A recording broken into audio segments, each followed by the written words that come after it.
Olá, CryptoRei.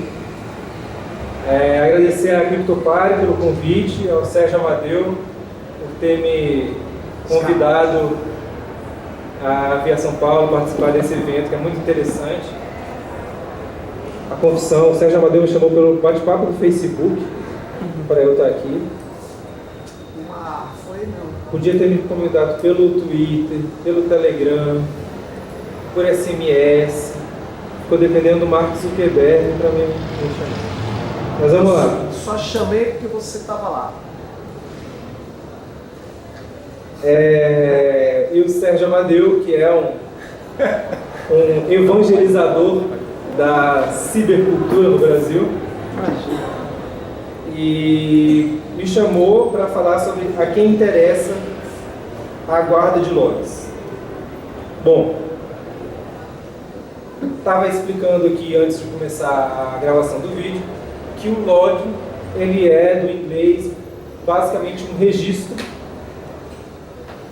E a pergunta a quem interessam os registros, obviamente depende de que registro estamos falando. Creio que para o Sérgio Amadeu me trazer de Brasília para cá, ele não quer falar de registro de consumo de água na sua casa, ele não quer falar de registro de consumo da energia elétrica, ele quer falar dos registros de conexão e dos registros de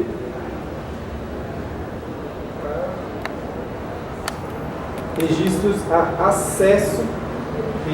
de acesso a serviços online. O que são esses registros de conexão e registros de acesso a serviço online? De acordo com o Marco Civil, a gente, no texto, propôs essa separação. Tem um momento a partir do qual você está conectado na internet, é quando você faz o registro de conexão, que é quando a você, na verdade, a um dispositivo, a um terminal, é atribuído um IP. Quando esse terminal ganha um IP, esse terminal está conectado à internet. O registro é que esse IP foi atribuído a esse dispositivo a essa hora. Quando esse terminal se desconecta, seja porque a rede aqui na CryptoRei fica caindo o tempo inteiro, seja porque eu preciso entrar no avião e desligar o meu dispositivo, seja porque acabou a energia durante o jogo do Flamengo e meu Wi-Fi foi embora. Tem lá a hora de que estava conectado e a hora que desconectou.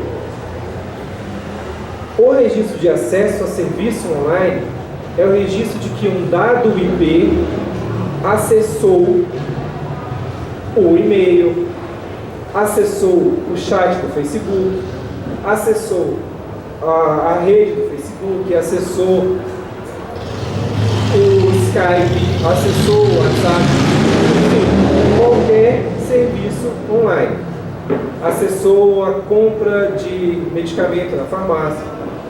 Mas todos esses registros entram no que a gente chama de metadados, que são dados sobre os dados. Na cultura da defesa da liberdade de expressão e a questão da censura, todo o debate gira em torno do conteúdo da comunicação.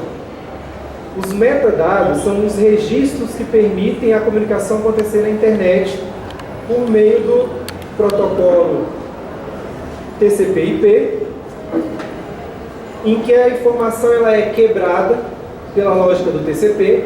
Então eu mando um e-mail, ele é fracionado em diversos pacotes. Quem baixa a torrent vê lá as linhas do pacote, como ela foi quebrada. E como é que ele sabe que o pacote 1 está antes do 2, que está antes do 3, que está antes do 4, até o final, e você baixa aquela maluquice e no final tem um filme de 2 horas no seu computador? Porque o TCP tem um protocolo de transferência que permite essa quebra e reencontro no final. E aí ele fica girando a internet inteira. Quando chega no final completo, ele fala, olha, pode parar. E como que ele sabe que é o final? Pelo IP, que é o dispositivo, é a máquina que pediu, falou, olha, eu quero baixar esse filme aqui nesse computador. E aí esse é o IP, então aqui é o destino. Quero mandar um recado para o Sérgio no celular dele. Em tese, eu deveria saber o IP dele. Mas aí a gente põe uma aplicação que vai chamar o IP do Sérgio de @Samadeu, de acordo com o interesse do Sérgio em usar esse telefone com o perfil @Samadeu no Twitter. Então eu não vou mandar uma mensagem do 1.92, eu vou mandar a mensagem do meu serviço do Twitter para o serviço do Twitter do Sérgio. E antes eu permiti que esse computador acessasse o meu Twitter e o Sérgio, aquele computador, acessasse o Twitter dele. Mas ainda existe o metadado de que foi o IP dessa máquina que acionou esse serviço e que foi o IP do celular do Sérgio que permitiu ele acessar o serviço. Temos então a camada onde existem os metadados. Na Web 1.0, que era uma produção de conteúdos dos grandes portais, em que para você ter um blog, você tinha que pagar um serviço de hospedagem, você tinha que programar toda a interface gráfica. Era uma internet para inicializados. Você poderia usar a internet tendo um e-mail, mas você não conseguia ter um blog tão facilmente. Dava um trabalho.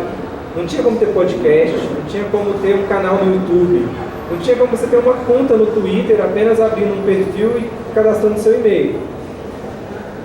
A Web 2.0 é a web de produção de conteúdo pelo usuário. É a web em que você não entra só no UOL e lê uma notícia.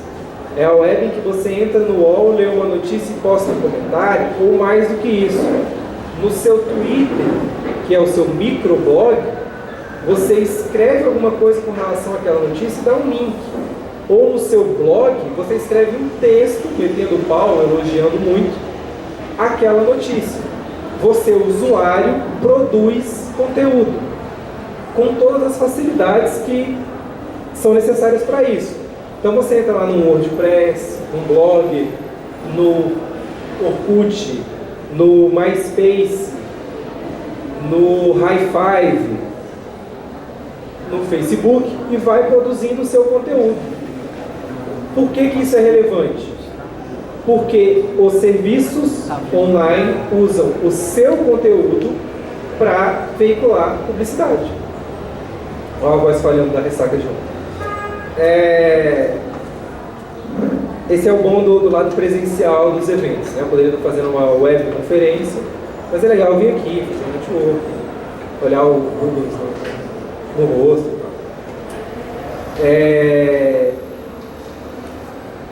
Essa parte da produção de conteúdo tem uma parte visível, que é o que a Yasodara estava falando lá na sala que está aqui, logo atrás, que você pode escolher se você vai postar a sua foto do Instagram aqui com uma parte bonita do Centro Cultural São Paulo, do Paraíso, do Vingueiro, se você quiser ou não. Você escolhe qual enquadramento, quem mostrar, quem não mostrar. Você escolhe qual parte da sua vida você publica no Facebook ou não.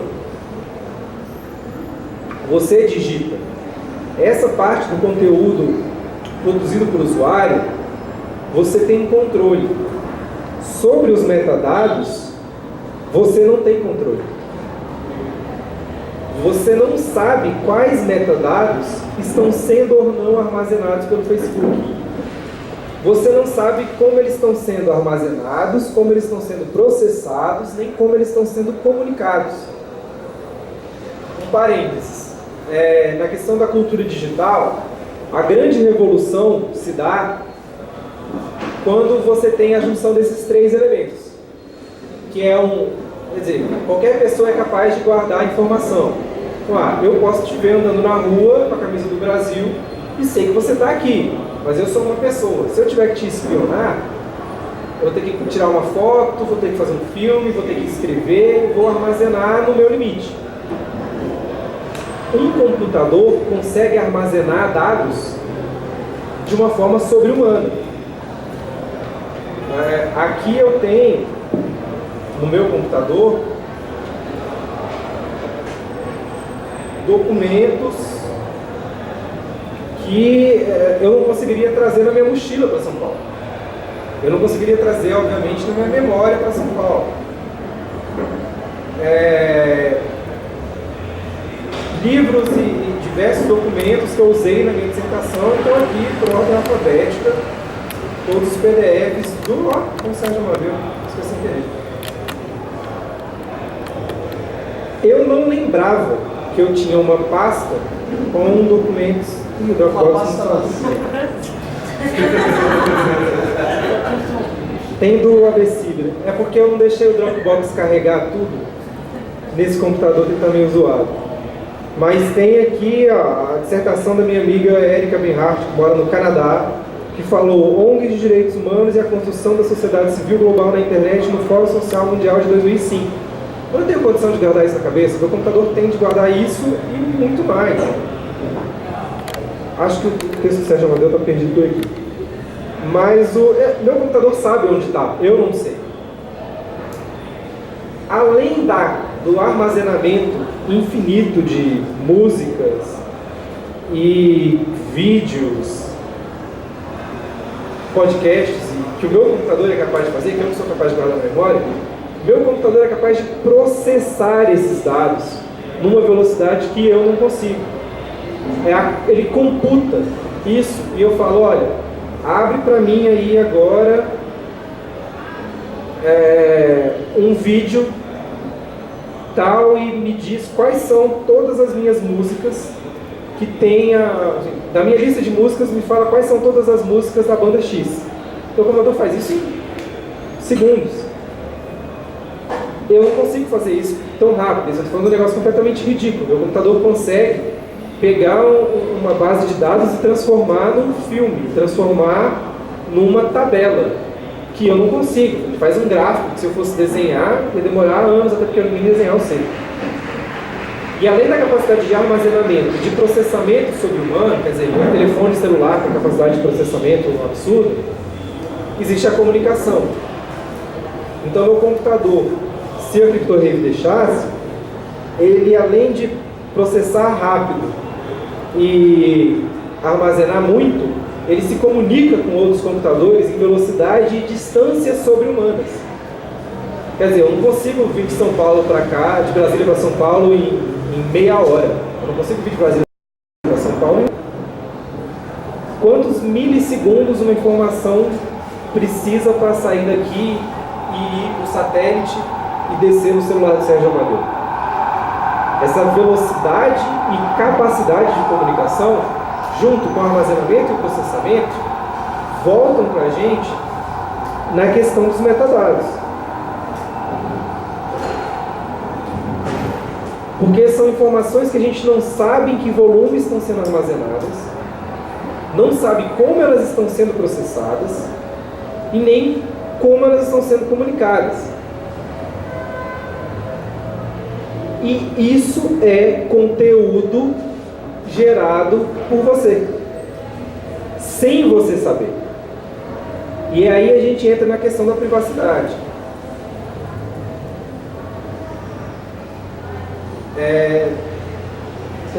Bom, são 11h33, vou falar mais uns 7 minutinhos aqui, e aí a gente abre para as intervenções, e inclusive o Sérgio Amadeu, que eu sei que está se coçando ali. Eu não. Mas a questão da privacidade muito se fala na privacidade como um direito de pessoas que fizeram alguma coisa errada. A lógica do quem não deve não teme. Cara, eu não tenho nenhum problema em alguém saber da minha vida no Twitter. Minha vida é um Twitter aberto. Minha vida é um Facebook aberto. Publico lá porque não estou fazendo nada de errado. Mas assim, quando você vai ao banheiro, você fecha a porta? Você pode não fechar a porta, também é uma liberdade sua. Mas assim, em casa, com a sua família, quando você vai tomar banho, você fecha a porta? Por que você fecha a porta? Você não está fazendo nada de errado dentro do banheiro. E assim, na minha limitação criativa de atividades humanas, eu não consigo pensar em número 1, número 2, banho, 10 coisas que você pode fazer no banheiro. Sei lá, alguém pode pensar em mais coisas aí, mas eu não... Eu joguei 10 para jogar para cima. Não vou enumerar as coisas aqui, a gente não vai chegar nesse nível de gore. Mas nada ilícito, tudo que qualquer outro ser humano faz. E você fecha a porta, certo? Porque você escolhe fechar a porta. A privacidade, num conceito forte, ela pode ser entendida como uma liberdade. Vamos lá. Revolução Francesa. Liberdade, igualdade, fraternidade. Igualdade, todo mundo tem que ser tratado pela lei igualmente, apesar das diferenças que existem entre as pessoas. Você tem o direito de ser diferente e ser tratado igualmente. Fraternidade, se você fosse ajudar o seu irmão nessa situação, ajude qualquer outra pessoa como se ela fosse seu irmão.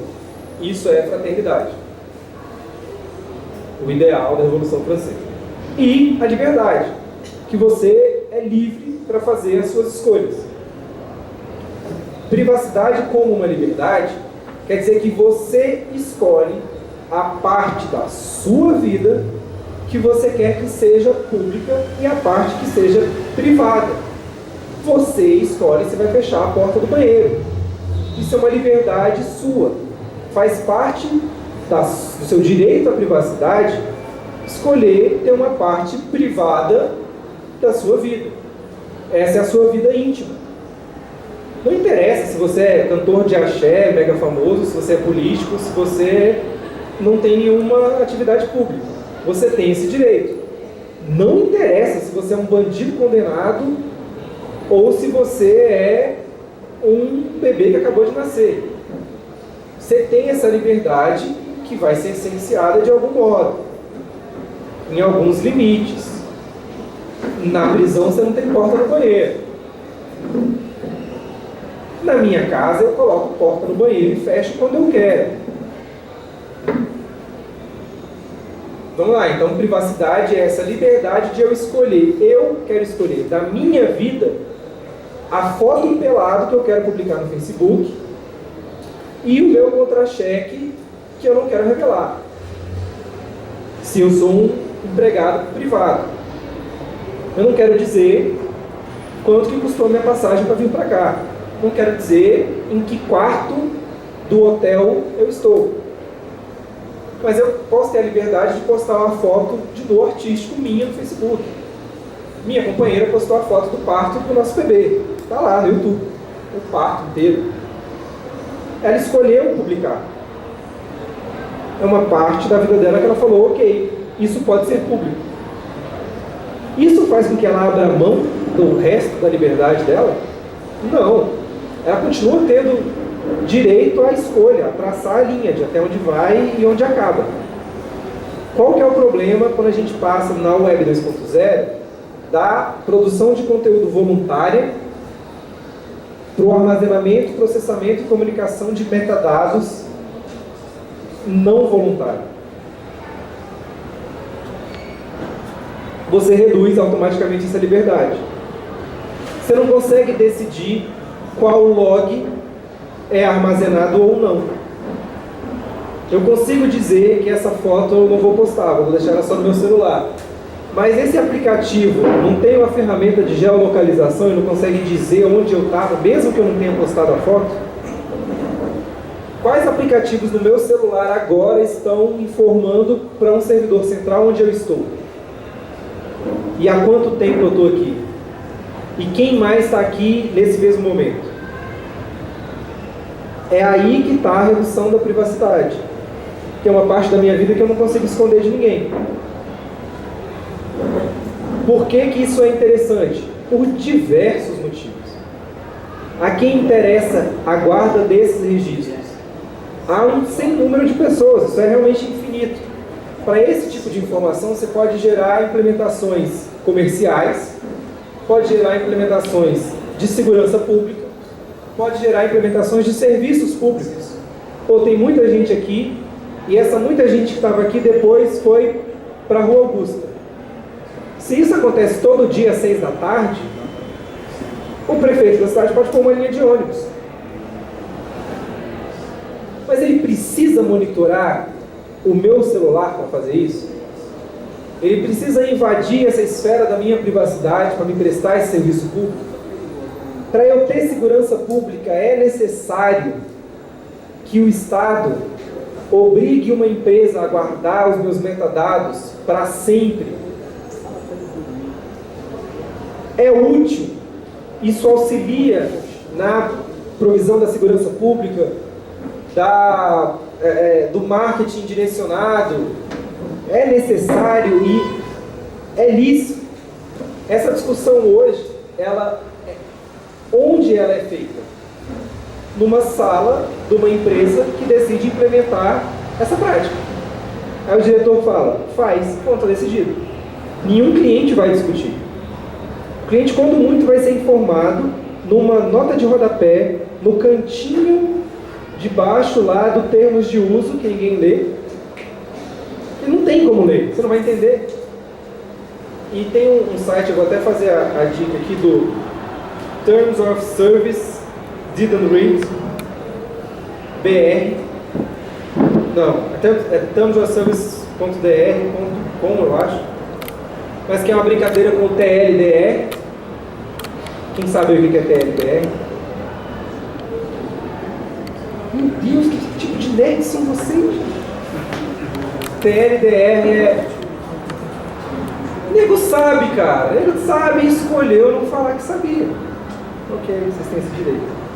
TLDR é too long, didn't read. Grande demais, eu não li. Aí o cara fez um Terms of Service, didn't read. Com a ideia de, cara, essa é a maior mentira da internet e vamos acabar com essa mentira. Vamos exigir que os termos de uso, termos de serviço, sejam razoáveis para a gente escolher se quer mesmo aceitar ou não que o Facebook venda todos os meus dados. E aí ele faz um catálogo lá de serviços que implementam isso de forma responsável ou não, com a lista de critérios. Então, se você for desenvolver um aplicativo, dá uma olhadinha nesse site, vê se os seus termos de uso estão ok. Mas lá nos metadados eu não tenho essa liberdade no marketing, porque a empresa decidiu no contrato. E eu não tenho uma legislação específica que me diga qual que é o limite. A Constituição fala, eu tenho direito à vida íntima. O que para mim é vida íntima é diferente do que para o juiz é vida íntima, porque o juiz escolhe a vida íntima dele. E o juiz fala, meu irmão, você está usando o Facebook? Tu quer, né? Se tu quiser ter privacidade, sai fora do Facebook. Mas não, eu quero ter Facebook e eu quero ter privacidade. Eu acho que eu tenho esse direito. O juiz vai achar que não. Qual que é a minha chance? Construir uma legislação que impõe ao juiz que respeite a diferença da sociedade. Fale, ó, as pessoas pensam diferente de você e que você acha que é parte íntima da sua vida, outra pessoa acha que não é. E nem por isso ela abre mão do resto da vida dela. Não é porque a mulher resolveu usar uma saia curta que mostra até a bochechinha ali da bunda, você tem direito de pegar na bunda dela. Ela escolheu mostrar até ali. Isso não te dá nenhum direito além dali. Nenhum. Apesar de você, mulher ou homem, achar que isso é indecente, cara, é o corpo dela, ela faz o que ela quiser. E você tem a obrigação de respeitar isso. Eu escolhi publicar no meu Foursquare o hotel que eu estou, o aeroporto onde eu desci, o portão onde eu desci, o voo em que eu vim, que hora que eu cheguei aqui no centro de São Paulo, que hora que eu saí, a rua que eu voltei a pé para lá e que eu fiz check-in lá. Mas nesse meio tempo tem alguma coisa que eu não quis falar. O que eu fiz entre uma coisa e outra, eu posso ter passado em algum lugar e não quis dizer. Eu continuo tendo essa liberdade. E a ideia é construir uma legislação que reconheça isso. No Marco Civil da Internet, que faz parte de uma história longa de construção legislativa no Brasil, que começa em 1991, já tem uma lei que criminaliza o uso de computador no Brasil, proposta pelo então senador Maurício Correia, depois ministro do Supremo Tribunal Federal. E, bom, vou fazer aqui esse fechamento, que quem quiser saber mais sobre essa história aí, eu fiz na minha dissertação essa história. Minha dissertação de mestrado Eu deveria ter colocado aqui no computador.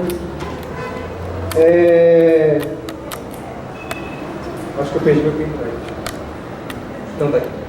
A minha dissertação de mestrado, eu faço esse histórico de quais foram esses projetos de lei de uma perspectiva criminal que diziam que quem usasse o computador errado representava um risco para a nossa sociedade, que ia desagregar a juventude, interferir nas mentes das nossas crianças e fim do mundo, assim, que bom, né? Já veio a internet, Web 1, Web 2 e a sociedade continua bacana, estamos bem, obrigado. Mas desde 91 existem leis muito ruins, propostas e contratos muito ruins, e a gente virou isso em 2009. A partir de 2009, você passa a ter uma outra perspectiva.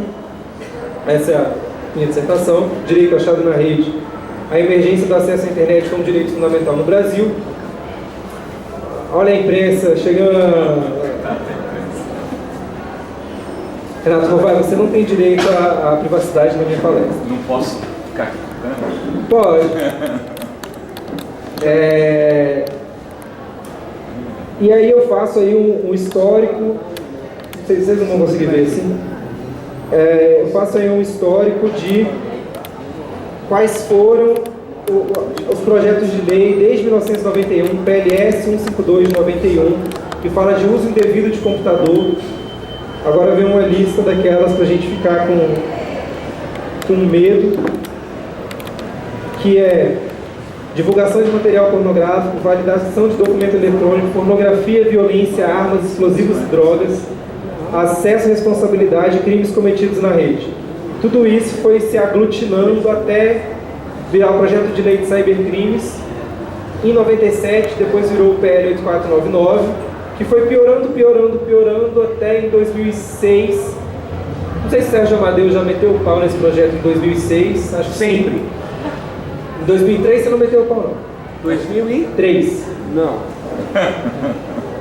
Tem essa história aqui. Em 2006, Sérgio Amadeu, campeão lá. Campeão do inglês. Estava na defesa da internet livre e o Ronaldo Lemos sugeriu que seria necessário, para limitar até onde vai a responsabilidade dos provedores, um marco civil que regulasse o setor de provisão de serviço de internet, marco civil regulatório da internet. E aí, depois, em 2009, com uma nova ameaça também do projeto de lei de cybercrimes, Sérgio Amadeu, de novo, convenceu o Lula. Sérgio Amadeu é uma patota bacana que inclui Stallman, John Madoff Hall, lá em Porto Alegre. Convenceram o Lula que era para parar o AI-5 digital, que é um apelido também do Sérgio Amadeu, na verdade, dois estudantes de jornalismo que entrevistaram ele. Só ele sabia dessa entrevista e saiu falando para todo mundo que era AI-5 digital, e depois ele perguntou e falou, foram uns meninos lá, o Sérgio Amadeu nem sabe o nome dessa galera. Não, foi o cameraman de uma TV. É isso que ele fala, um cameraman de uma TV. Cara... Eu descobri o nome do cara, tá aí na dissertação, também não lembro não. Mas tá aí. E depois jogou o AI-5 digital e falou, esse nome é genial, estava no aniversário de 40 anos do AI-5, que é 68, e aí esse nome pegou e tal, e aí virou o Marco Civil da Internet. O que é o Marco Civil da Internet? É a lei que vai garantir a nossa privacidade contra a lógica criminal do PL de cibercrimes. Conseguiu? Eu acho que ele é um projeto nota 8,5. Podia ser um 10, tranquilo. Podia ser um 10. Ele foi um 10 até novembro de 2013. Por que ele não continuou bom? Porque vocês, junto com milhões de outras pessoas, não estavam sensibilizados a defender essa parte. E aí os deputados se sentiram à vontade para mudar. Então o que a gente precisa é... O Rubens, por exemplo, é um cara que enche o saco pelo Log Zero desde 2009. Em dezembro de 2009, vai ter você lá falando, cara, tem que ser log zero, não pode guardar log nenhum. Mas com log 0 não tem internet. Tem que ter um log, pelo menos, enquanto eu mando meu e-mail. Depois pode destruir imediatamente. Você pode ter um log de 2 segundos. Log de 2 segundos não é log 0. Você vai abrir pra gente falar ou não? Vou. Agora. Então, cara, é ruim porque não tem outro microfone. Sem crise. Então, mas é porque como tá gravando, é legal ter microfone, porque senão fica assim. E aí eu respondo um negócio e ninguém sabe do que eu tô falando. É que tem mais 13 minutos só. Então vocês podem vir aqui e falar no microfone. Não, a gente vai estourar esse tempo aí, sério. Não, Vamos. aqui é muito cara. O negócio é tudo métrica. Então me dá o Wi-Fi, que aí a gente acaba na hora. Beleza? Quem é você? Meu nome é Rubens, eu sou professor da FATEC. Só que eu estou preocupado com esse negócio que me falou desde 2009, porque é o seguinte, no Marco Civil, artigo 13, 15 e 22, eles estão propondo coisas que em sequência são péssimas. E esse é o problema. Individualmente não é um problema, o problema é quando você coloca em perspectiva. O artigo 13 está propondo a conexão à internet, cabe ao administrador do sistema autônomo dever de manter registro de conexão sob sigilo. Pô, legal. Então a minha conexão está sob sigilo. E está guardada. E como o Renato está explicando, é tipo um metadado, não tem grande importância, porque o provedor não sabe aonde eu me conectei, não sabe o que eu estava vendo.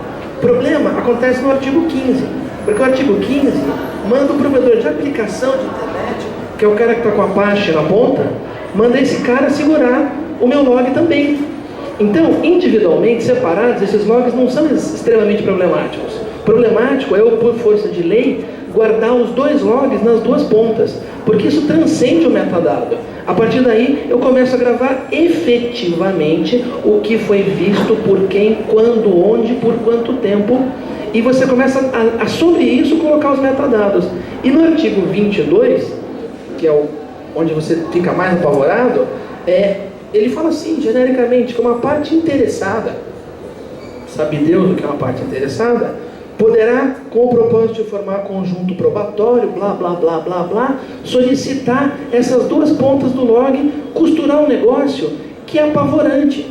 Porque ele vai incluir o artigo 13, 15 e 22. Agora, o que é apavorante disso? Apavorante é que não só você, se você fizer isso, você vai encontrar o que você está procurando e também o que você não está procurando. Você acha tudo o que estiver acontecendo na vida da pessoa. E a gente não pode fazer por força de lei o que a gente está comemorando que o Snowden está denunciando.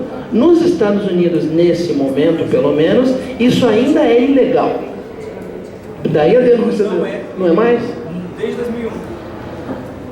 Que bom que a gente não mora lá, mas é o fim da picada, você ter o Estado tomando conta do que você faz. Mas eu não vou nem estender muito, para mais gente poder comentar. Queria que você falasse com o Sérgio. Serginho, galera, agora o microfone está certo, bicho. Tu tem que ir para aprender a mexer na mesa. Quem mais quer falar aí? Seguinte, o Rubens, a gente conversa há muito tempo sobre essa questão da guarda de logs e muitas vezes a gente fala e nós não conseguimos convencer muita gente, para falar a verdade. Eu, particularmente, queria dizer o seguinte: a guarda de logs é um problema isoladamente. Não é um problema só, como o Rubens falou, que é um suplemento, é um problema maior. A lei permite isso. Agora, eu queria deixar claro o seguinte: você pega a situação hoje. É fato que no Marco Civil a gente atenuou a guarda de logs em um grupo de quase 2.000 administradores de sistemas autônomos, que são empresas ou instituições que compraram blocos de IPs e têm uma política de definição de uso de IPs. Então é mais ou menos assim: antes, como era no AI-5 digital, a tua empresa que dá e-mail para 40 funcionários e provê internet de 30 funcionários, ou de 10 ou de 2, ia ter que bater log. Agora não, agora são alguns grupos. Mas qual que é o problema de guardar logs? O problema de guardar log de conexão tem um pressuposto que seria inaceitável se nós não estivéssemos falando do mundo digital, onde as pessoas piram na maionese, na minha opinião. Que é inaceitável, é o seguinte: para andar na rua, você não requer identificação. Estou errado? Não requer. Nenhuma democracia exige que você ande na rua identificado. Nenhuma.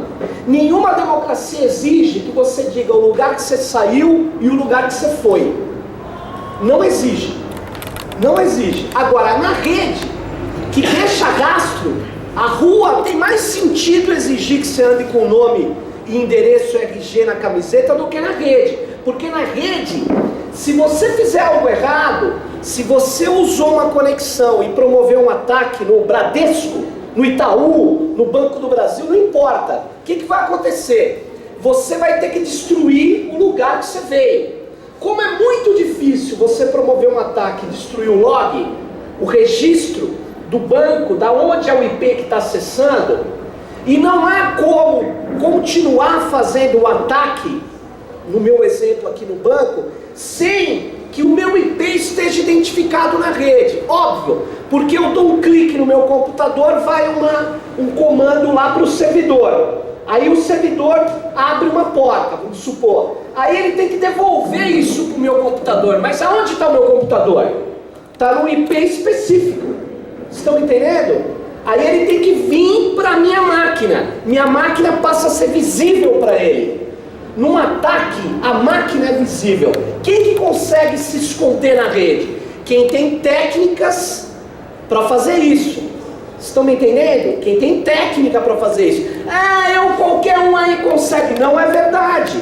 Mesmo quem tem técnicas de fazer isso, pode se levar um cookie, pode ser levado a um pote de mel, pode se quebrar e ser identificado atualmente georreferenciadamente. E eu não estou falando de leigo, eu estou falando de caras que têm uma capacidade de código, de programação, de administração de rede que não é qualquer um que tem. Logo, vamos voltar ao cidadão comum. O cidadão comum, na hora que ele está navegando na internet, ele deixa o seu rastro em todos os lugares, gente. Na hora que eu obrigo as empresas a guardar esse rastro, deixa todos nós vulneráveis. E tem um pressuposto: todos nós somos culpados até que prove a inocência. Eu sou contra a guarda de logs por princípio filosófico e por motivo técnico. Eu sou contra. Então, eu várias vezes, quando vem a Polícia Federal discutir com a gente já discutiu várias vezes que os delegados falam assim: eu não tenho como fiscalizar nada sem as empresas guardarem log. Eu falei: primeiro, os equipamentos, o roteador que a gente está pondo aqui, qualquer equipamento digital, ele guarda o registro de conexão, sempre, por um tempo, sempre ele guarda. E por um tempo, quando a memória daquela placa vai ficando lotada, ele vai jogando para fora, sempre está guardado. E agora, nesse mundo onde tudo deixa um rastro, o problema é como evitar que eles guardem por muito tempo. O problema não é obrigar a guardar log, é como evitar a guarda de logs que permita a vinculação da minha identidade civil, meu nome, meu endereço, minha máquina, com o número de IP. Esse é o problema do mundo hoje, e não o oposto, porque tudo que eu for estar fazendo vai deixando rastro, e a polícia, uma vez que tem uma área de suspeita, um IP suspeito, uma ação suspeita, ela pode agir. Aí o cara diz assim: não, mas nós não temos equipe, nós não temos condição de agir em tempo real, nós não temos condição de trabalhar porque não temos equipamento. Ah, tá legal, então por que você não tem condição, porque você não tem equipamento, porque você não tem gente lá para trabalhar na hora que devia, você quer pegar os direitos de todo mundo, tornar vulnerável todo mundo, é isso que você quer? Aí eles falam: é isso que eu quero. Então, eu sou contra. Terceiro motivo: Se o problema é que você não tem equipamento, filho, faz campanha para ter equipamento. Agora não venha quebrar o meu direito. Tá tudo invertido. E vou falar finalmente, que eu não vou ter condição de falar de novo. Vou falar de novo. É o seguinte, todo mundo sabe que o IP versão 4, IPv4, se encerrou praticamente. Agora a contagem é regressiva. O pessoal, o DM, o Demi Guedes, várias pessoas falam, não, Moreira, os caras manjam pra caramba. Eles falam, não fala em migração de IPv4 para IPv6, porque dá uma ideia errada. Beleza, não vou falar de migração. Mas vou falar o seguinte, em 2, em 3, em 4 anos, nós vamos ter que migrar tudo. Porque acabou o número de IPs, os 32 bits não são suficientes. Os IPs serão de 128 bits. É isso, nós vamos ter que mudar todas as configurações mesmo e acabou. Bom, o que isso vai dar para cada um de nós? Eu não tenho o número certo, se eu estiver errado eu peço desculpas. Eu vou falar um número mínimo. Cada um de nós vai ter mais ou menos 5.000 IPs à nossa disposição. Cada cidadão do planeta. Como gostam de falar os estatísticos, nascido vivo. Cada cidadão do planeta nascido vivo vai ter mais ou menos 5.000 IPs à sua disposição. Não vai ter nenhum sentido você organizar a NAT, depois que tiver a migração, todas essas porcarias. O que vai acontecer? Eu vou dar um IP para a tua geladeira, lembra da internet das coisas? Eu vou dar um IP para o teu aparelho X, para o teu Y, eu vou dar um IP para você, um monte de IP, e não vai ter sentido ficar trocando o IP. Não vai ter sentido, porque você tem uma quantidade de IPs enorme. O que isso vai gerar de problema para nós?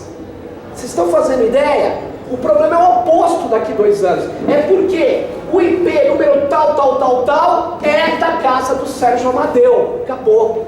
Basta eu saber essa informação, aonde esse IP, não precisa nem cruzar, eu vou atrás e pego onde esse IP andou. Vocês estão entendendo qual é o problema? O problema é como evitar, se é que isso é possível, que essas corporações, esses governos e qualquer pessoa bem ou mal intencionada saiba o que eu estou fazendo na rede.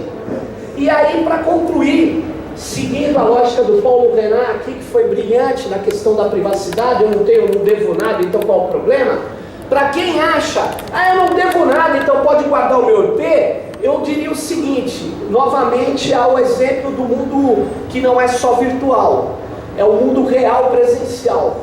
Eu vou pedir para quem acha isso, vocês podem ver, eu sou um cara legal, não roubo ninguém, tal, sou um cara legal. Eu só quero a chave da tua casa, porque eu não quero fazer nada, eu só quero entrar nela, ver se a tua geladeira o que tem, quero entrar, ver que hora que você assiste TV, eu quero saber onde você guarda o seu computador, quero saber se você faz transação com dinheiro vivo ou com cheque, aonde que fica, mas não é para te roubar não, só quero saber, amigo. Qual o problema? Você deve alguma coisa? Você tem medo de alguma coisa? Não tem? Então deixa eu saber. Aí você fala assim, não, mas eu não deixo você saber. Você não deixa eu saber, mas deixa o Google saber, deixa as corporações saber, deixa a Polícia Federal saber, deixa o Putin em Moscou saber, o primeiro-ministro da China, com o seu nome, saber, é um nome super complicado, e o Obama saber. Agora, você não deixa saber. Então essa desigualdade no tratamento das corporações e da minha pessoa é que me chateia muito. Eu quero a chave da sua casa. É isso.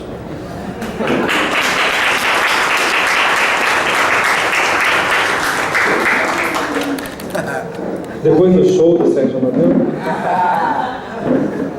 se apresente, por favor. Bom, eu sou Luca Bastos, desenvolvo sistemas desde 1968.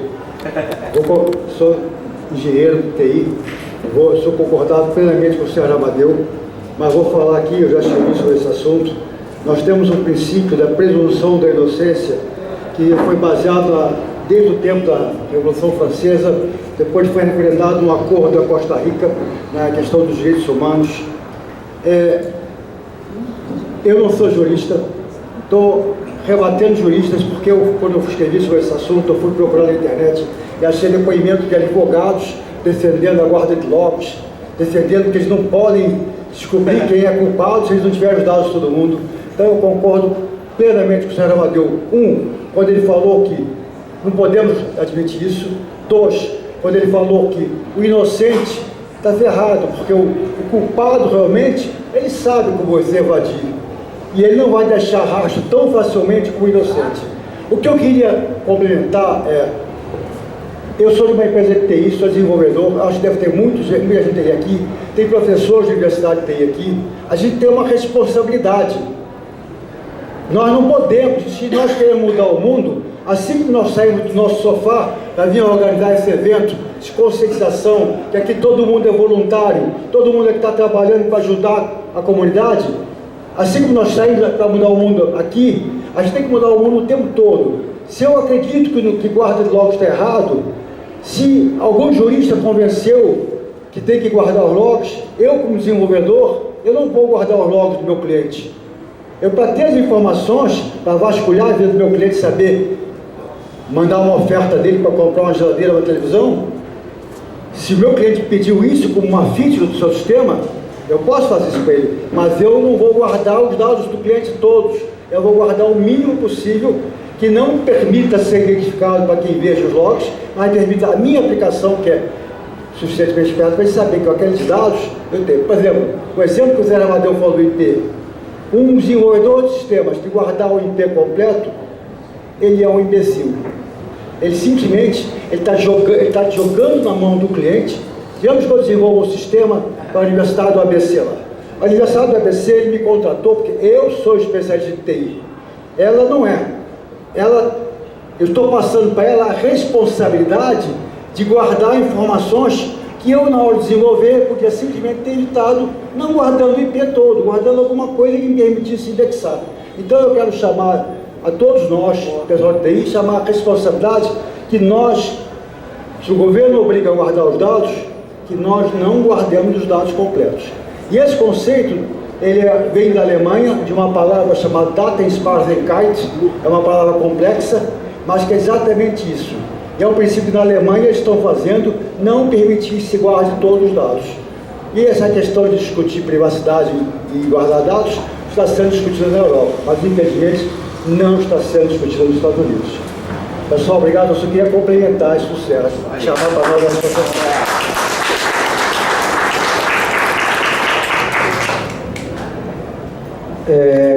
Sérgio, qual que é a próxima palestra aqui? Cara, a próxima palestra é às 14 horas. Eu tenho que falar com Vamos bater papo. Chama mais gente para falar aí. Chama mais gente para falar. Alguém quer falar? Quer falar de novo? Pode vir. Eu queria a sua opinião, cara. Sobre esses 3 artigos do Marco Civil. Sobre essa o Rubens quer a minha opinião sobre o 13, o 15 e o 22. Galera, eu realmente não trouxe aqui o texto do Marco Civil porque eu contava com a internet, que não está rolando. Mas espero que quem esteja vendo o vídeo no futuro... Não, mas é porque eu queria projetar. Não, E o 16? Pô, 16 eu acho o máximo. Acho o máximo. É porque você está pensando no 16 antes do dia 25 de março, que foi o dia que foi aprovado. E o que eu ajudei a fazer, eu ajudei muito a fazer a campanha do 16 igual ao NSA, virou 15. Então o artigo que era muito ruim, que era 16, virou 15. Mas por que eu acho o 16 bom? Por que eu acho o 16 bom? O atual 16, o antigo 17. Na provisão de aplicações de internet, onerosa ou gratuita, é vedada a guarda. Sim, o que eu ia falar antes. Quem tiver aí, quiser saber, onde é que está o texto do Marco Civil? Aquela moça ali atrás, a Júlia, que está coçando a sobrancelha agora. Ela e uma galera tocam já há algum tempo um site do Marco Civil já. O endereço é marcocivil.org.br. Que agora está atualizado, porque antes não estava. Passou um tempão desatualizado. E aí ele tem um texto aprovado do Marco Civil na Câmara. Então, se vocês querem uma referência rápida, marcocivil.org.br, e lá tem o texto do Marco Civil que foi aprovado no dia 25 de março na Câmara. É o que eu tenho usado como referência. Na provisão de aplicações de internet onerosa ou gratuita, quer dizer, pagando ou não pagando, é vedada a guarda dos registros de acesso a outras aplicações de internet, sem que o titular dos dados tenha consentido previamente e respeitado o disposto no artigo 7º, que é o que diz todas as diretrizes de privacidade. E 2, é vedada a guarda de dados pessoais que sejam excessivos em relação à finalidade para a qual foi dado consentimento pelo seu. Então eu vou falar para o Google, beleza, você pode guardar esse pedacinho, não autoriza o Google a guardar o outro pedacinho. Mesmo vale para Facebook, qualquer coisa. Aí a gente tem que ler o artigo 7º para ver quais são as garantias que estão lá no artigo 7º, mas antes de ler o artigo 7º, queria ler antes também o 14, que fala: na provisão de conexão onerosa ou gratuita, é vedado guardar os registros de acesso a aplicações de internet. E isso são garantias do Marco Civil. 1. Quem me dá o IP, quem faz a minha conexão, não pode guardar os serviços que eu estou acessando. 2. Quem me oferece serviços não pode guardar os registros de outras aplicações, nem pode guardar na sua própria aplicação mais dados do que sejam aqueles que eu consenti. São duas garantias que estão lá que não vi ninguém defender. Depois, quando no Senado alguém tentar mudar o 15 e caiu 14 e caiu 16, a gente vai ficar chorando. Mas vamos aos artigos em que todo mundo tem que bater.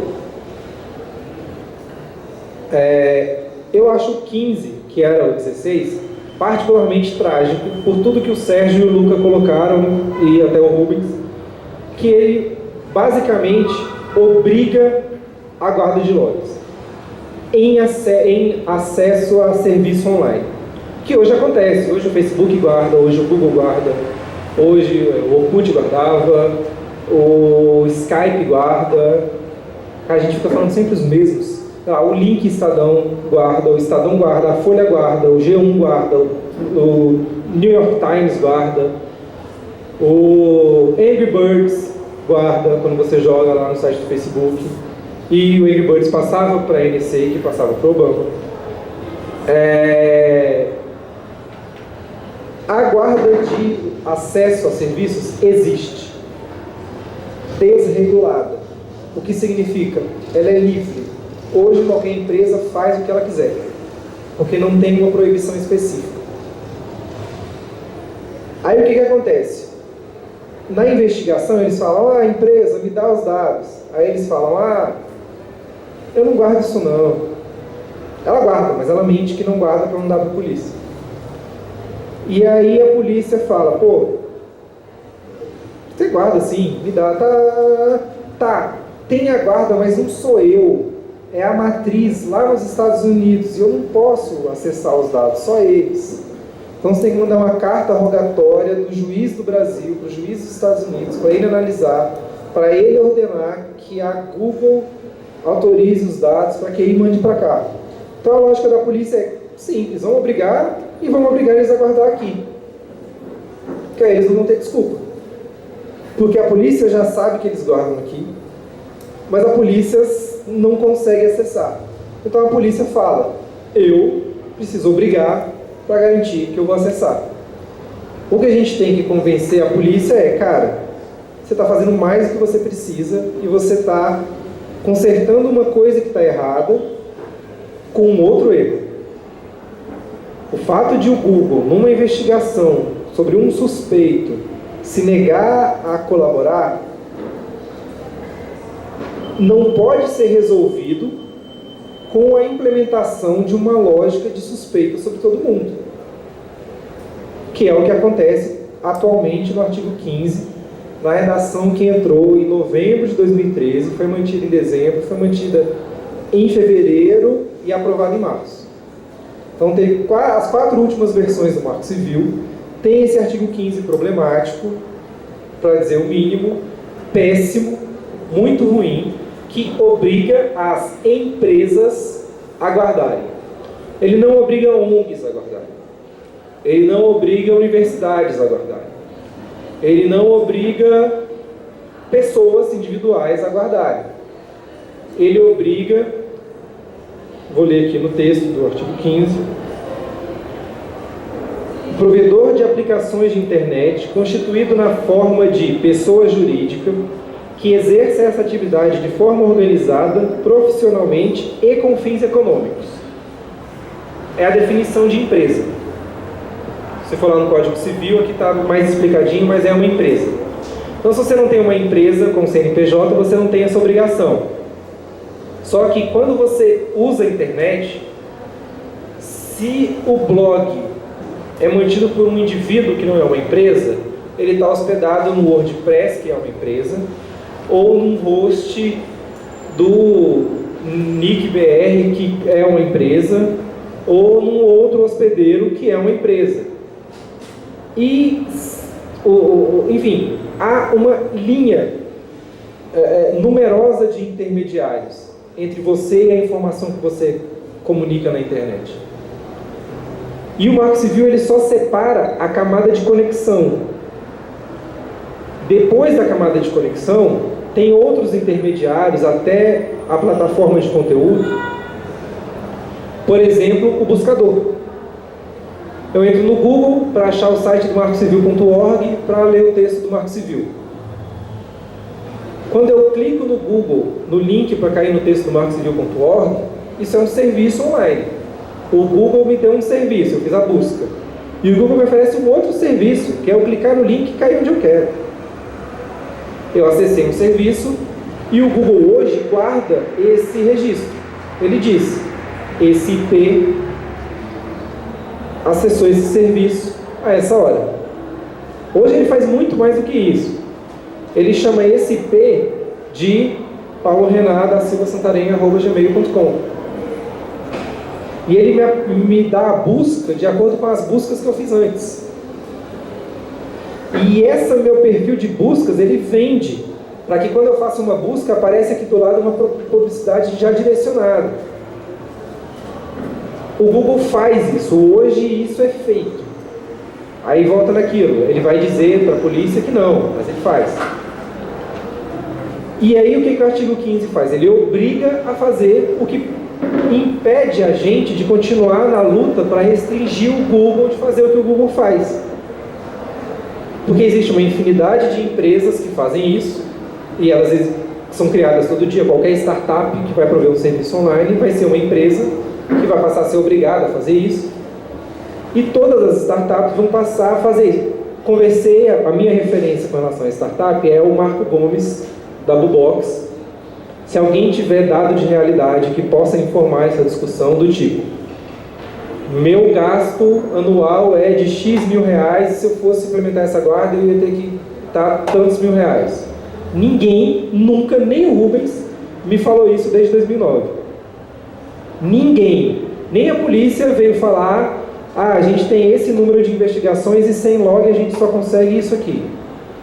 O que falta muito nessa discussão é dado de realidade.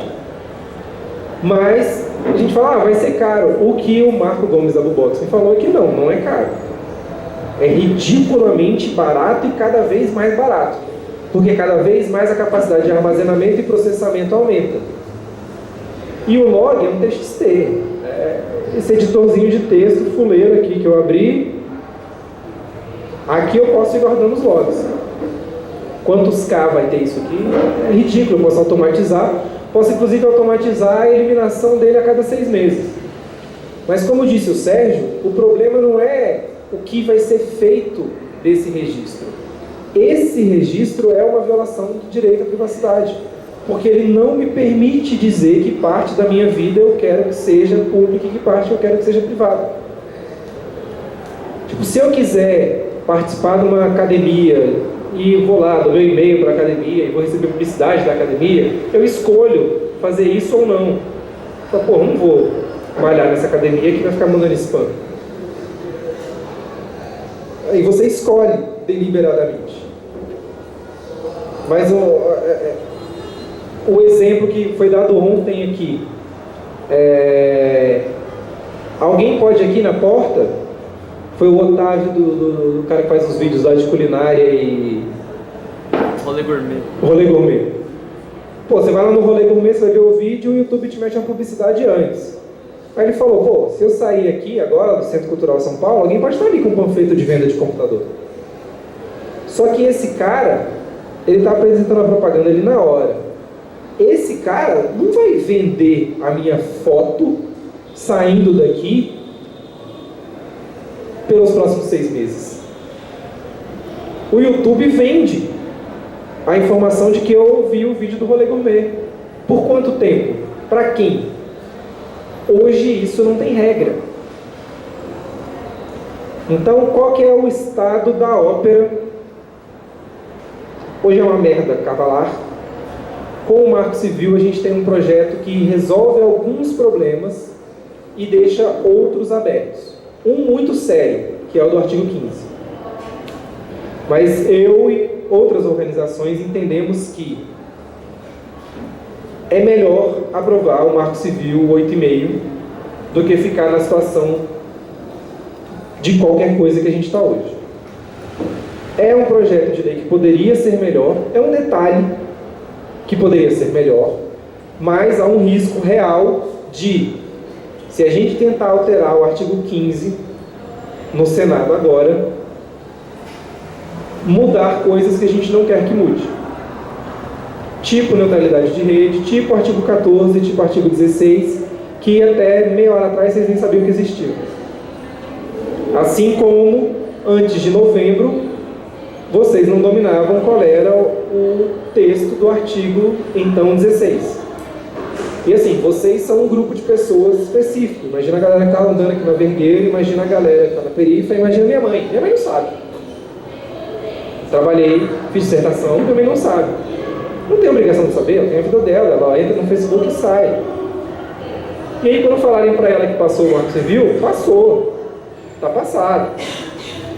Mas se alguém falasse para minha mãe, olha, o governo agora quer gravar todas as suas conversas telefônicas, vai ficar lá na Telefônica, vai ficar na TIM, vai ficar na Vivo, o conteúdo vai ficar lá gravado por 6 meses. Porque se rolar alguma treta e ele precisar investigar, a gente já tem essa informação gravada lá, a gente grava em digital também, numa compressão menor que MP3, não vai ocupar nada, grava nem FLAC, um formato qualquer lá, só para a polícia poder investigar, né? Porque sigilo telefônico, não, seu sigilo telefônico vai estar assegurado, ninguém vai ouvir, o Estado não vai acessar. Mas, cara, seria um escândalo uma proposta dessa hoje no Brasil. Vamos guardar todas as ligações telefônicas por 6 meses. De todo mundo. Vamos guardar, sei lá, aí, bom, na questão da privacidade a gente está falando aqui só no uso online. Uma outra questão é o projeto de dados pessoais, que eu vou apostar aqui que menos de 3 pessoas sabem que o governo federal, o mesmo Ministério da Justiça, promoveu em 2010 um debate para a elaboração de um projeto de lei de proteção de dados pessoais. Porque hoje o seu cartão de crédito sabe tudo que você compra e vende essa informação. Você vai no Nota Paulista, Nota Legal lá em Brasília, o que o governo faz com essa base de dados? De que você comprou o que, quando e onde? Por que o governo te dá desconto no IPTU? O que o governo está fazendo com essa base de dados? Tem uma lei que diz o que o governo faz com essa base de dados? Então você está dando para ter um desconto de R$50 no seu IPTU, vale a pena? Eu não registro, basta avisa o Banco do Brasil saberem tudo que eu estou comprando. Isso quando eu não saco meu dinheiro no caixa automático, sem dar meu dado biométrico. Você pode ir ao seu gerente no Banco do Brasil e falar, olha, eu não quero dar meu dado biométrico. Aí você vai assinar um termo de responsabilidade lá, e aí você vai sacar no caixa sem colocar o seu dedão. Fica a dica. E aí eu saco meu dinheiro e eu gasto no que eu quiser. Não quero que o banco fique sabendo no que eu estou comprando minhas coisas. Eu não quero que o banco saiba o dia que eu compro preservativo. Não quero. Não quero que o banco saiba quanto que eu gasto em papel higiênico. Minha vida privada. O cartão de crédito sabe muito da vida de vocês, as telefônicas sabem muito da vida de vocês, as telefonias fixas sabem muito da vida de vocês, de todo mundo, a farmácia, você vai na farmácia, faz o cartãozinho de fidelidade, e a farmácia sabe todos os remédios que você está comprando. Em rede, no Brasil inteiro, você ganha um desconto de 13% lá no valor. Vale a pena? Pô, mas eu não devo nada para ninguém, cara. O remédio que eu estou comprando é legal, é lícito, tem receita do médico. Por que isso é um problema?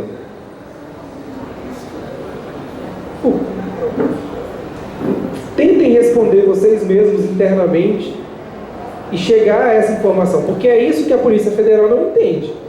É por isso que a Polícia Federal acha legal a guarda de logs. Porque o cara não percebe que isso é um problema. E para ele interessa, o trabalho dele é segurança pública. E isso é um meio mais fácil dele chegar na galera do MST. Pô, o cara do MST tem esse telefone aqui, o cara do MST usa smartphone, o cara do MST entrou no site de putaria. O cara é adulto. Mas eu posso constranger ele, não posso?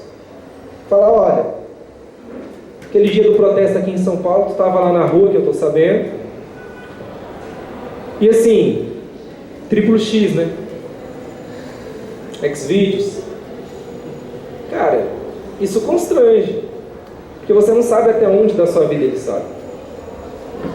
Você não sabe até onde o policial tem informação disso.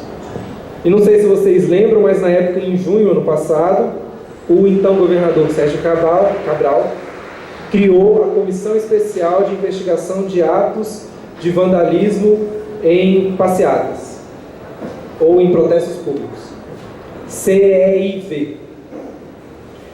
Essa CEIV é uma comissão formada por decreto no Rio de Janeiro, por polícia, Ministério Público e outros entes lá do governo.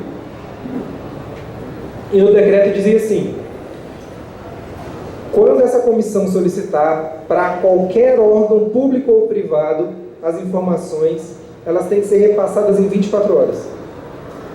A gente não está falando de juiz, não. A gente está falando de o Ministério Público falar para a Telefônica: eu quero o registro telefônico, todas as ligações telefônicas do cara do MST que estava na passeata de junho. Por quê? Porque ele é suspeito de ato de vandalismo. E dizia que essa informação tem que ser passada de forma prioritária sobre qualquer outra coisa. E se precisar de um mandado judicial, o juiz tem que decidir em 24 horas antes isso do que um habeas corpus. Se tiver um habeas corpus para ele soltar um cara que está preso indevidamente e uma ordem judicial para ele analisar, para quebrar a privacidade da galera, o juiz, por esse decreto, ficava obrigado a analisar antes isso. Isso é inconstitucional em diversos níveis. Procurem aí CEIV, Paulo Renar, Esquina, que é o blog da Tatiana Melo Dias, que saiu lá um textinho meio explicando em detalhes por que esse CEIV é inconstitucional. Mas a questão é que assim, o próprio Estado está fazendo isso. Porque a gente não tem uma lei que diga onde está o limite. Então o Marco Civil é ruim? É. No 15? É. Porque ele vai obrigar as empresas a fazerem o que elas já fazem, vai dificultar a gente fazer com que as empresas parem de fazer o que elas já fazem. Mas ele vai impedir do Estado de fazer os abusos que o Estado está fazendo. Tem Copa do Mundo agora. Vai ter protesto? Espero que sim. Mas a gente pode ter uma comissão especial de investigação de atos de vandalismo em manifestações públicas multiplicada por todo o país. A lei de terrorismo já está sendo debatida. Gente, o Marco Civil chegou ao Congresso em agosto de 2011. Ele existe como iniciativa do Estado desde outubro de 2009. Ele existe como ideia desde 2007. Faz algum sentido alguém falar que o Marco Civil está sendo aprovado com pressa? Tipo, é sério um argumento de vocês estão de sacanagem, querem que a gente vote isso com urgência urgentíssima, vocês não respeitam o nosso trabalho. Cara, na Câmara foram 29 adiamentos. 29 dias, não do dia 1º até o dia 29. Foram 29 datas ao longo de anos em que o Marco Civil poderia ser votado e não foi. 29. Vamos contar, 1, 2, 3, não vou contar até 29, data pra caramba. Lá na Wikipédia tem as datas certinho de todo dia, todos os dias em que ele não foi votado. Enumerado, dia tal, dia tal, dia tal, dia tal, dia tal, dia tal. Que pressa é essa? No Senado já houve mais de 3 audiências públicas, com certeza, sobre o Marco Civil. Tem uma outra audiência agora, terça-feira, no Senado, sobre o Marco Civil. E tem uma outra audiência marcada para o dia 22. Então, assim, o pedido é: o Marco Civil não é o melhor dos mundos, mas ele é o melhor do mundo. É o melhor que a gente conseguiu fazer. E ele tem pontos muito positivos e urgentes. E tem um problema do artigo 15, que a gente vai lidar com ele depois. Mas agora, a gente precisa do Marco Civil. Esse é o pedido de algumas organizações que estão lá enumeradas no marcocivil.org. E o pedido meu específico para vocês é: se interem sobre a questão do projeto de lei de dados pessoais. Vocês vão ver a referência a APL Dados Pessoais, que é anteprojeto de lei de dados pessoais, não anti de contra, mas anteprojeto, que é o nome que ele recebe quando ele está ainda no âmbito do Poder Executivo. O Poder Executivo envia um anteprojeto de lei para a Câmara dos Deputados. Lá ele vira um projeto de lei. É tipo um rascunho da minuta. Tipo um projeto de rascunho. É o anteprojeto de lei. Então vai ter lá APL, dados pessoais. É um debate que já deveria ter sido amadurecido o suficiente, mas que ainda não foi, que deve ser com a mesma urgência do Marco Civil, porque ele trata de coisas do mundo offline, ele trata de cartão de crédito. O Marco Civil não trata de cartão de crédito.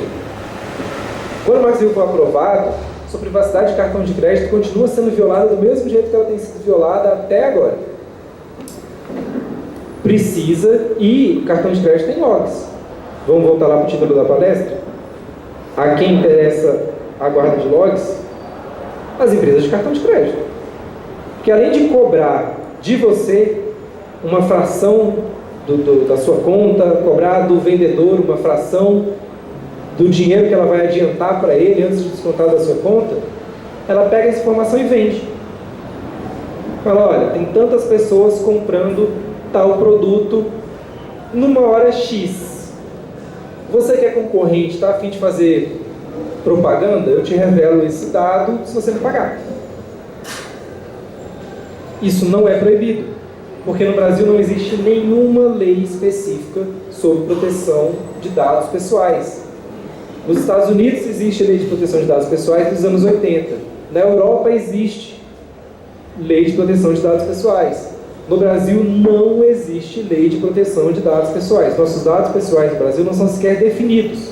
O que é dado pessoal, o que é dado cadastral, o que é dado sensível. Isso é igualmente urgente. Então, assim, até hoje vocês não sabiam direito o que era o Marco Civil. Vocês já sabem mais do que muita gente sobre o que é o APL de dados pessoais. Tipo, empoderem-se, vão atrás disso, porque a vocês interessa a guarda de logs. A vocês interessa impor limites para a guarda de logs. A vocês, como desenvolvedores de TI, interessa limitar a guarda de logs. E esse é o recado final da palestra. Para quem interessa a guarda de logs. E, bom, vou abrir de novo para a pergunta, porque não tem ninguém mais para usar esse espaço. Quem quiser entrar em contato comigo, como o Rubens já faz desde 2009, tem o @prenos no Twitter. Lá você tem o link para a minha página pessoal, em que você tem o número do meu telefone e o meu endereço. Paulo, na sua página pessoal tem a sua dissertação de mestrado? Sim. Então, por favor, a página pessoal que eu vou anotar. http://hiperficie www.wordpress.com. Minha página pessoal, e lá no About tem meus contatos. Alguém mais tem alguma pergunta? Por favor. Tem que vir até aqui para poder ficar no microfone que está gravando. Você pode se identificar com um arroba qualquer coisa, mas só dá algum nome fictício qualquer, ou seu nome pessoal. O meu nome é Júlio, tudo mais, né? Meu nome é Júlio e, assim, eu sou bem iniciante em tudo isso, sabe? Às vezes até me perco um pouco, mas enfim, o que eu já andei estudando um pouco é a questão do leilão do Google sobre marketing e tudo mais, né? Aí eu fico pensando isso da venda pessoal da sua informação, eles chegam por exemplo, a vender falando o João, ele comprou tal, aí eles sabem que o João comprou tal. Eu não sei, assim, onde que eles venderiam essa informação, porque pelo menos no leilão, eles falam, 400 pessoas compraram pão daquela padaria. Eles não chegam a nomear cada uma delas, aí eu fico em questão com dúvida, né? Tipo, eles usarem a gente individualmente, mas fazer uma estatística, será que isso quebra a privacidade, sendo que ele não está nomeando cada um, só está falando que 400 compraram pão na padaria X, etc. Eu não sei, né, que eu sou iniciante nisso. A pergunta aqui é, basicamente, então, se esse tratamento de dados de Big Data, né, de informações em grande volume, interfere na vida de pessoas específicas? Quer dizer, se há problema no nível pessoal, individual? Sim. Tem um caso já clássico, tem um filme, alguém me lembra o nome desse filme, do ano passado, sobre Terms of Service, que é um documentário que até rodou essa semana aí no Facebook, mas que caiu no YouTube e continua vivo. Mas você sabe o nome? Você lembra, Júlia? Terms and conditions may apply. Vejam esse documentário. Terms and conditions may apply. Termos e condições podem se aplicar. Que, na verdade, ele está no Vimeo desde 2013 já. Ele colocou nos dois e ele pede, inclusive, que o vídeo seja visto no Vimeo, porque ele ganha mais dinheiro no Vimeo do que no YouTube. Que ele ilustra o caso da Target, que aconteceu o seguinte. A Target faz, o que é a Target? É tipo uma lojas americanas, uma loja de departamentos, de nicho. Então ela trabalha com produtos para bebê, produtos para jovens, produtos para mulheres, produtos para adultos. Ela tem alvos, Target. E aí, minerando esses grandes dados, a Target consegue saber, pelos hábitos de consumo, quando alguém vai ficar grávida. Porque você vai monitorando que a pessoa compra cerveja, salgadinho, camisinha, cinema, conta de bar. Conta de bar, cerveja, camisinha, conta de bar, camisinha, vinho, queijo. Mas de repente não tem camisinha. Aí não tem camisinha, aí não tem camisinha. Aí da cerveja passa para um vinho mais caro, passa para de ir ao cinema, ou passa aí mais ao cinema. E essa mudança de hábito que o cartão de crédito informa, ou os próprios produtos adquiridos na própria Target, permitiram a eles, com milhões de dados, traçar um perfil que eles sabem com uma precisão de tipo 89% quando alguém vai ficar grávido. E o que eles fazem com isso?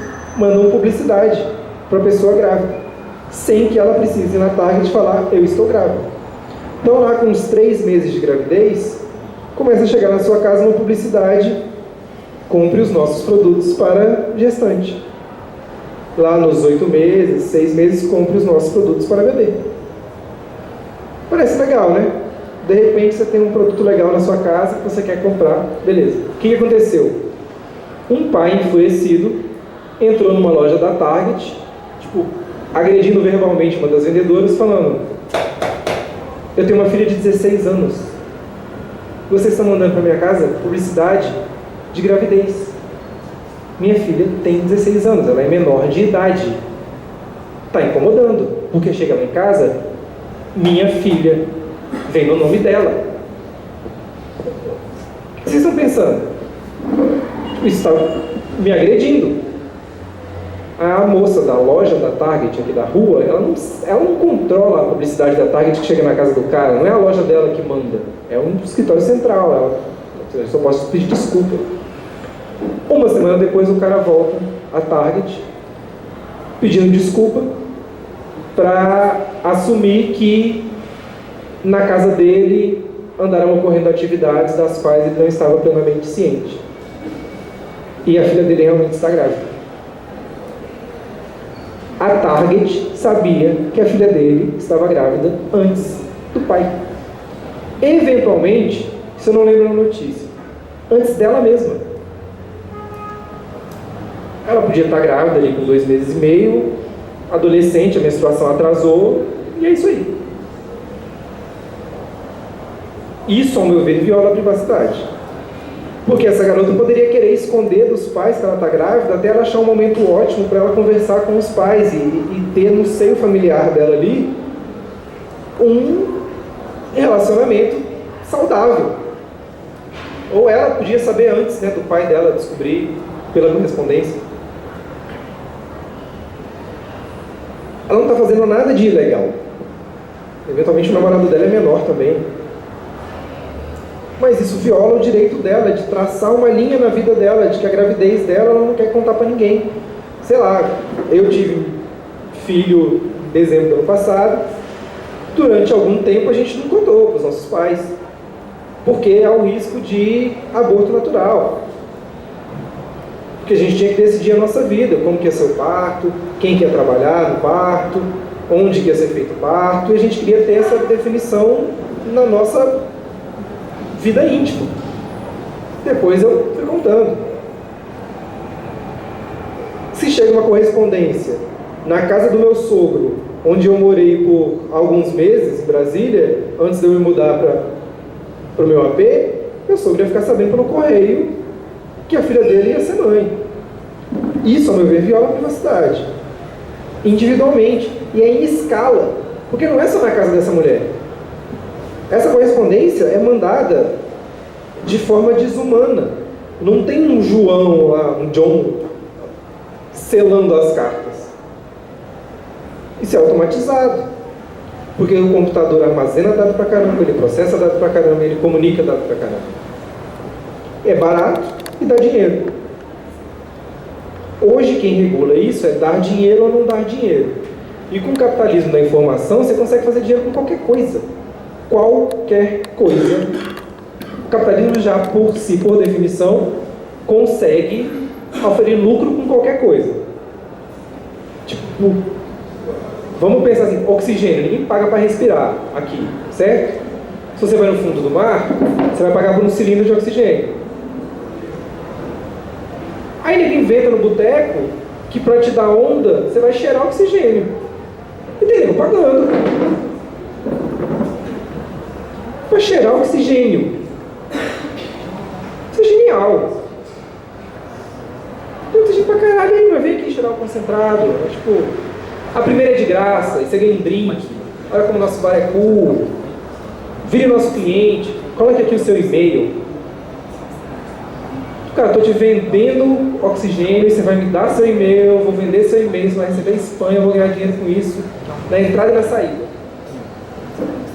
E é o mercado que define. Então eu acho que tem que ter legislação para regular. Pelo mercado não vai dar. E tecnologicamente tem um limite do que a tecnologia consegue restringir. Então, posso me dar fazendo uma provocação? Pode ser no microfone? Pode. O Luca queria falar Eu antes. só quero lembrar. Luca, tem que ser no microfone. nós temos...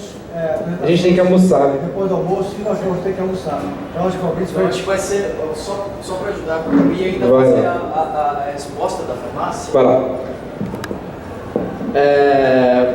Quando foi feito o questionamento da farmácia, uma rede de farmácias que assimila alguns dados seus, digamos assim, sabe que você está consumindo bastante remédio para diabetes na sua casa, digamos assim.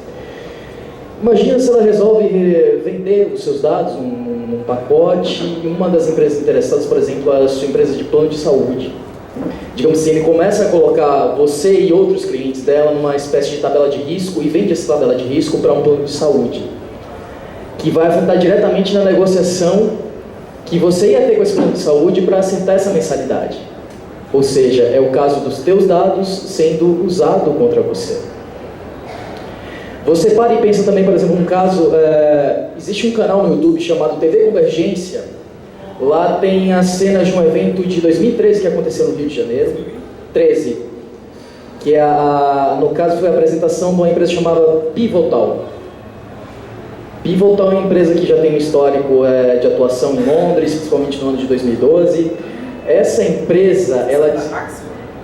Não, a Axiom ainda não vi. Eu vi a Pivotal, a Digitron a gente já conhece, que é aqui que fornece equipamento para a Polícia Federal. Mas eles desenvolveram um produto com as empresas de telefonia e o primeiro cliente, na verdade eles estavam celebrando nesse evento, o cliente sendo a prefeitura da cidade do Rio de Janeiro. A desculpa era a seguinte, usar a plataforma do celular para determinar o fluxo de deslocamento das pessoas a partir do celular dentro da cidade. A desculpa era, por exemplo, quando chegassem os grandes eventos, você poderia facilitar digamos assim, a infraestrutura das vias, qualquer modificação, até para melhorar o fluxo durante os grandes eventos, mas a gente sabe, por exemplo, quando você tem um governo, uma prefeitura ou uma autarquia com o poder de ter esta informação, a gente sabe que nem sempre ela vai ser utilizada para isso. Por exemplo, pode ser para uma questão de fluxo de passantes, de veículos para os grandes eventos, mas pode ser também o fluxo das manifestações, determinar um posicionamento geoglobal de um cara que já foi lá se apresentar ao BEIC suspeito de vandalismo e você sabe exatamente o que ele está fazendo na hora que ele está, mesmo que o que ele esteja fazendo seja algo garantido por lei. Artigo 5, né? Artigo 5, parágrafo 4. Inciso 4. Artigo 5, inciso 4, que é o direito à manifestação. E aí? Independente de um poder que pode parecer inofensivo, será que a gente tem instituições sólidas o suficiente para exercer esse poder? É um questionamento que a gente tem que ter também. É isso. Vou contar uma historinha de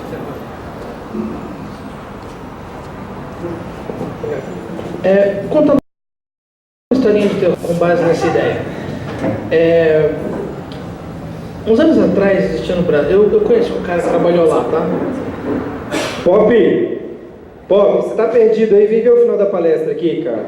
Você não viu nem um pedacinho, cara. Vem ver aqui. Você tá perdido, você tá fazendo nada aí, cara. Vem cá. Tá acabando em 15 minutos. Em 15 minutos acaba. Ó, vem cá, Pop. Vem cá, vem. Eu tô esperando você. Pop, você tá atrapalhando todo mundo, cara.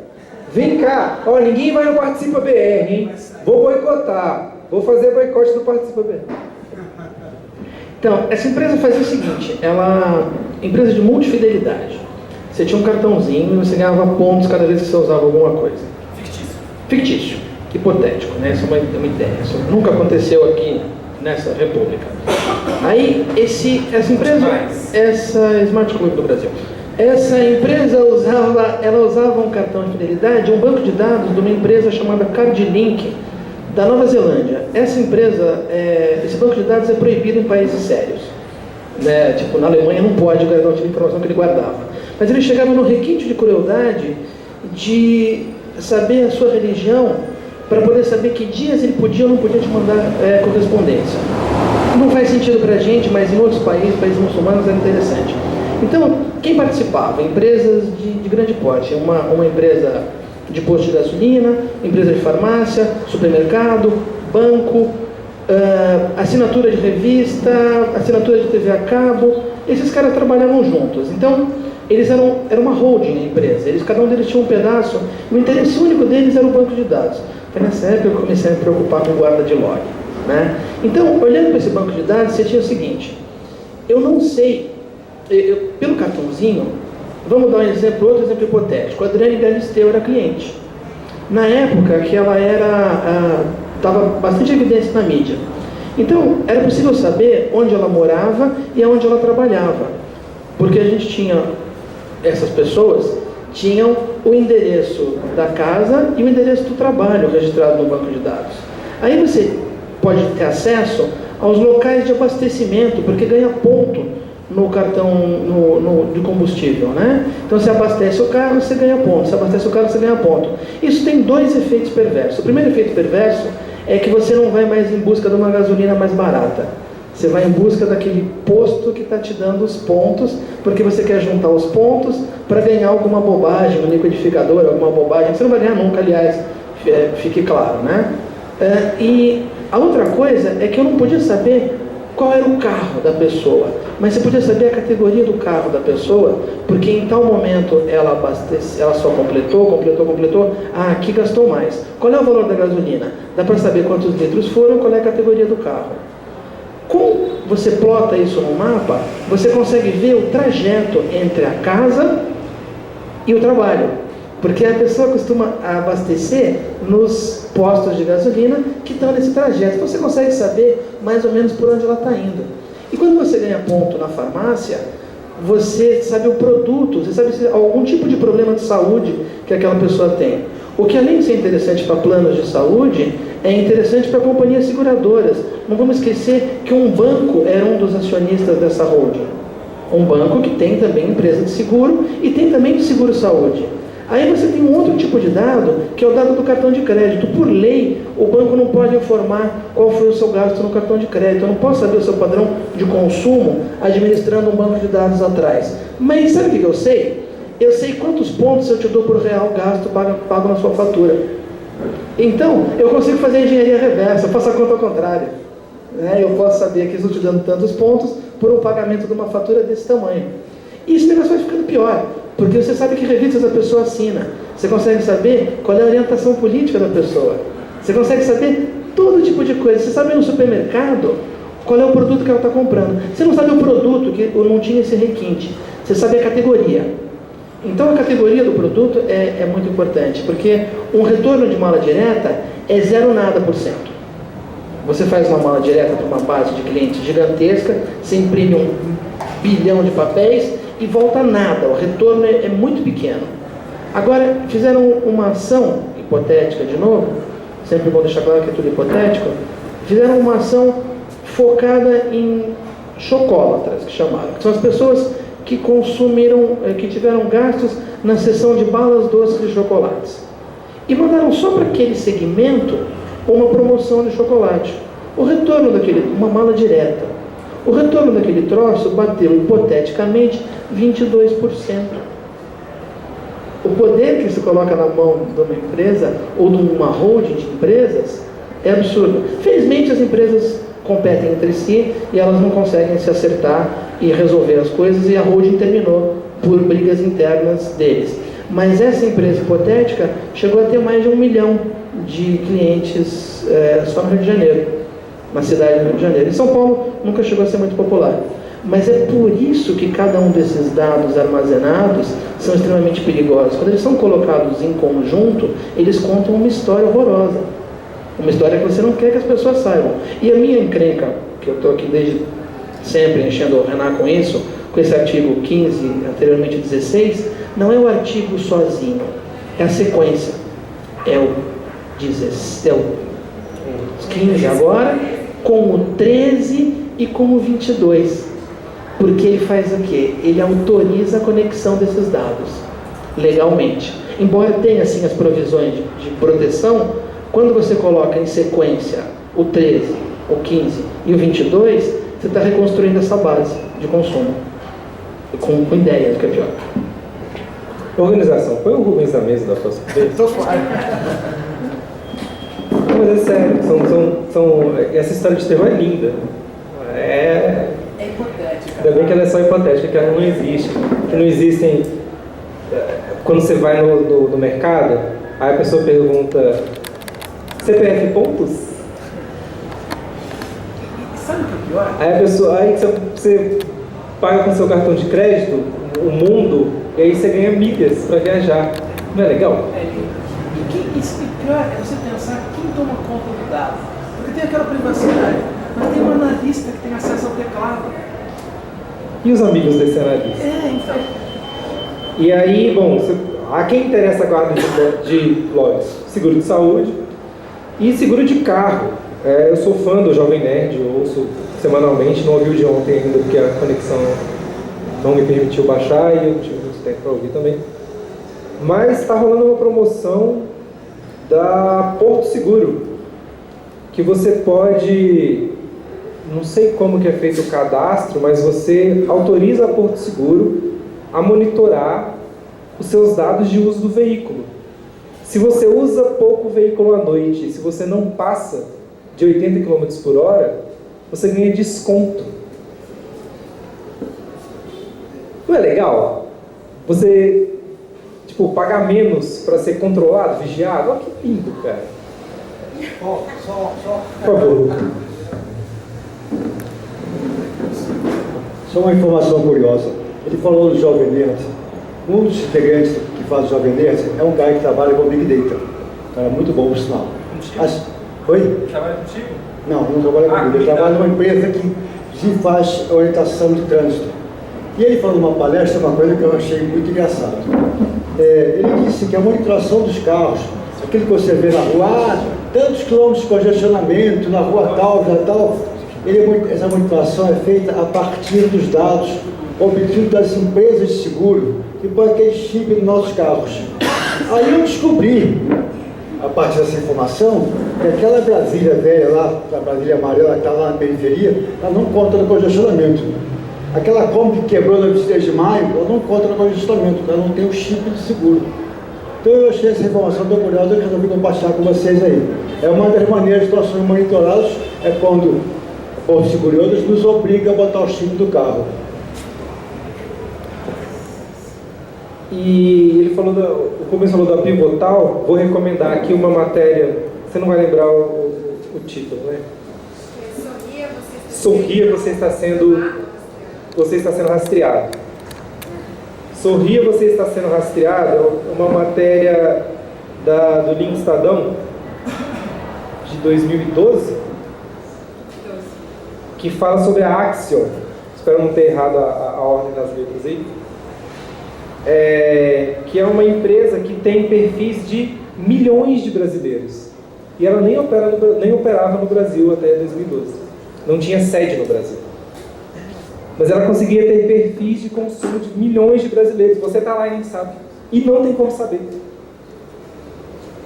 É o mesmo caso da Pivotal também. Mesmo caso, assim, não é um mercado de empresas pequenas. E como é que a gente faz para questionar isso? Hoje não faz.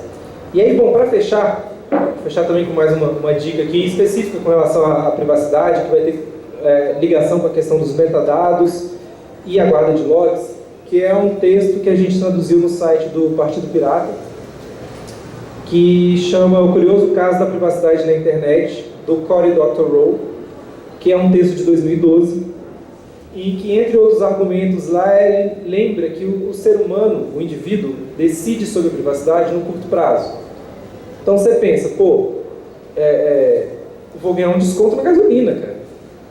O que é para mim a informação de que eu abasteci nesse posto hoje à tarde? Não é nada. Para mim não vale nada. Eu dou essa informação única para ter um desconto na gasolina. A gente decide ele no curto prazo. E aí tem duas coisas que ele fala. A primeira delas é que os termos mudam. Então quando tem lá escrito, você autoriza, nos termos de uso do Facebook, Você autoriza o uso dos seus dados para as finalidades 1, 2, 3, pelo tempo B.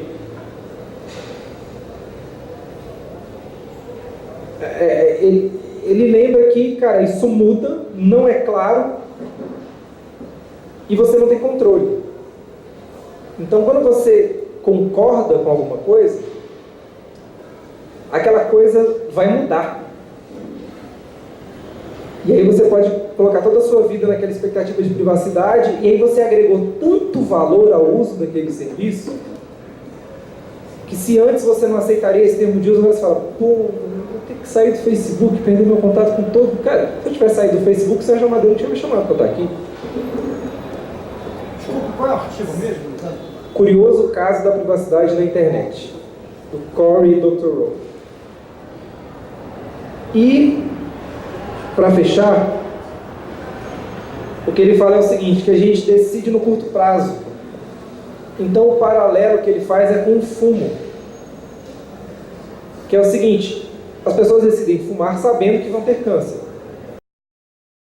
E, no futuro, até a cura do câncer. Demora. Aí você vai fumando, aí começa a dar um pigarro na garganta, escurece o dente, você para. Aí você entra na academia, bate um futebol semanalmente, melhora seu ânimo, mas você volta a fumar, fuma ali depois do jogo, daí você vai indo, demora. Tipo, quem começaria a fumar se na primeira tragada começasse a brotar um câncer do seu peito? Assim? Você dá uma baforada, nasce um negócio roxo assim que vai crescendo. Tipo, o que vai ser feito com seus dados privados, cara, não vai gerar uma violação imediata na sua privacidade. Você não vai sentir. Cuidado para não perceber quando já tiver rolado metástase. Quando a gente descobrir como sociedade a merda que é essa questão de não se preocupar com a privacidade, pode ser tarde demais. Então termos em mente que as nossas decisões individuais com relação à privacidade não são parâmetro para decisões coletivas sobre a privacidade. Os parâmetros de decisões coletivas, hoje, no nosso estágio democrático atual, o melhor lugar para fazer isso é no processo legislativo, criando uma lei, que é um lugar muito ruim. É só lá em Brasília. É só pelos deputados e senadores eleitos. Depende dos interesses políticos do momento. Mas não tem um jeito melhor, infelizmente, de obrigar a Axiom a respeitar as diferentes opções individuais com relação à privacidade. Nem o governo, nem as pequenas empresas de TI que pipocam todo dia. E alguma delas vai crescer e ser vendida por 19 bilhões, e aí as agendas de 400 milhões de pessoas estão na mão do Zuckerberg. O Luca não quer que me seja. Bom, desculpa a intervenção, mas eu também sou organizador do evento com o Fabrício Meia, vários que são. Estou preocupado com o almoço, porque a gente vai ter palestra às 14 horas. Você está falando coisas super interessantes. Se o pessoal quiser ficar, pode ficar, mas eu vou sair para almoçar. Eu agradeço ao Paulo, parabéns a ele, muito obrigado. Eu acho que a exposição dela foi fantástica. Vou comentar aqui. Valeu, Luca. Se vocês quiserem continuar com ele, à vontade, mas eu vou almoçar, porque eu tenho 14 horas de tocar o evento de novo, tá? Junto com outras pessoas. Obrigado. Obrigado a todo mundo aí.